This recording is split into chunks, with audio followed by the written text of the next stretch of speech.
सच्चाहे साहेब सतगुरु जी तेरा ही आसरा। सर्वप्रथम मैं प्रथम गद्दी नसीन प्रातः स्मरणीय विश्व वंदनीय मेरे सतगुरु स्वामी अमर आनंद जी महाराज के श्री चरणों में सत सत नमन करती हूँ। आज हम बात करते हैं कर्मों की।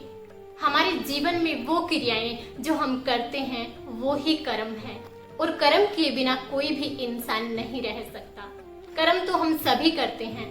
श्रीमद् भगवत गीता में श्री कृष्ण ने कर्म को स्वधर्म कहा है। ये कर्म ही हमारे जीवन का निर्धारण करते हैं, जो जन्मों जन्मों के होते हैं। हमारे जीवन में सुख होगा कि दुख होगा, हम अमीर होंगे कि गरीब होंगे, हम कुल का नाश करने वाले होंगे कि कुल का उत्थान करने वाले होंगे, ये सब हमारे कर्मों पर निर्भर है। हम जैसा कर्म करते हैं वैसा ही फल प्राप्त हो जाता है। कोई इंसान बबूल का पेड़ बोकर उसके मीठे फल कभी भी नहीं खा सकता, अर्थात जैसा हमने किया है वैसा ही हमें फल मिल जाता है। कर्म हमारे शरीर में इस प्रकार छिपे रहते हैं जैसे एक छोटे से बीज में बहुत विशाल वृक्ष छिपा रहता है।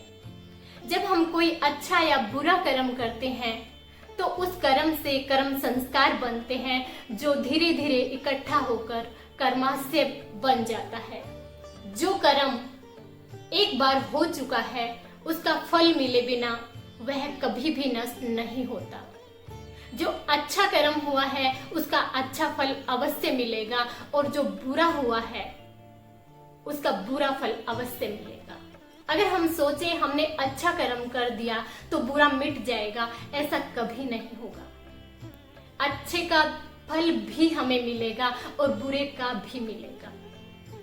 जिसके भाग्य में जो कुछ भी लिखा जा चुका है उसे कोई भी ताकत नहीं मिटा सकती, क्योंकि हमारे भाग्य में वही लिखा गया है जो हमने किया है।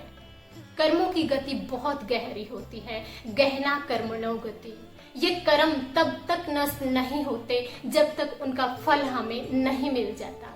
फिर इसके लिए चाहे हमें कई कई जन्म ही क्यों ना लेने पड़े। हमारे पूर्व जन्मों के संस्कार हमें प्रभावित करते हैं।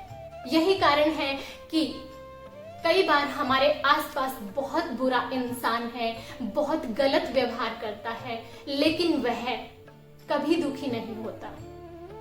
अर्थात उसके पूर्व जन्म के संचित कर्म है वो बहुत अच्छे हैं। जब तक ये संचित कर्म समाप्त नहीं होते तब तक उस बुरे इंसान को भी कोई दुखी नहीं कर सकता।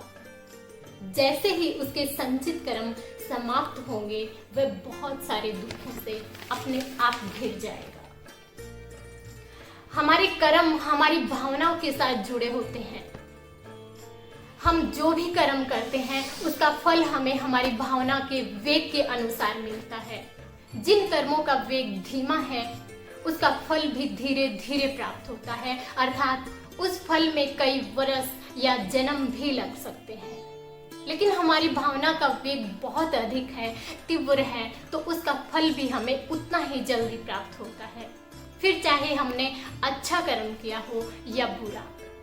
इसलिए ही तो कहते हैं कुछ भी करने से पहले अपने लक्ष्य का निर्धारण जरूरी है, ताकि दृढ़ निष्ठा, लगन और विश्वास के साथ ध्यान केंद्रित करके अपनी मंजिल को प्राप्त कर सकें। अब सोच हमारी अपनी है कि हम उस भावना के वेग को सकारात्मक कार्यों में लगाते हैं या नकारात्मक कार्यों में लगाते हैं। गलत भावना या सोच के साथ किया गया कार्य हमें दुख देता है, और अच्छी सोच के साथ किया हुआ कार्य सुख देता है। हिरण की रफ्तार लगभग 90 किलोमीटर प्रति घंटा होती है और शेर की 55 से 60 किलोमीटर प्रति घंटा होती है। इसके बाद भी अक्सर शेर हिरण का शिकार कर ही लेता है। क्यों?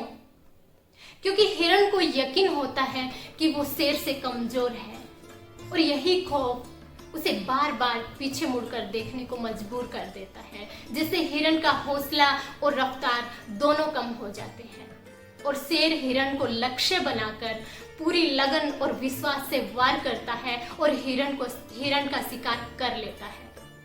अर्थात नकारात्मक भावना हमें कमजोर बनाती है, दुख का कारण बनती है, और सकारात्मक भावना से हमें सुख मिलता है, हमारी विजय होती है।